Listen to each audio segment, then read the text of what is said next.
BJP சேர்ந்த ஐயா சரவணன் அவர்கள் ஒரு சில வார்த்தைகள் பேசுமாறு கொண்டிருக்கிறேன்.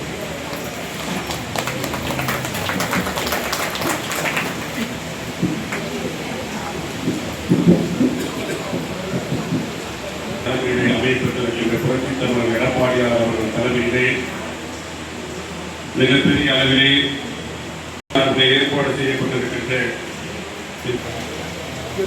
மரியாதைக்குரிய பகுதி கழகத்துடைய செயலாளர் மதனகோபால் அவர்களே, சித்தரி மயில்சாமி அவர்களே, 88வது வட்டச் செயலாளர் மரியாதைக்குரிய வடிவேல் அவர்களே, அனைவரையும் வருக வருக என கேட்டு புரட்சித் தலைவர் எம்ஜிஆர் அவர்கள் போகலாம்.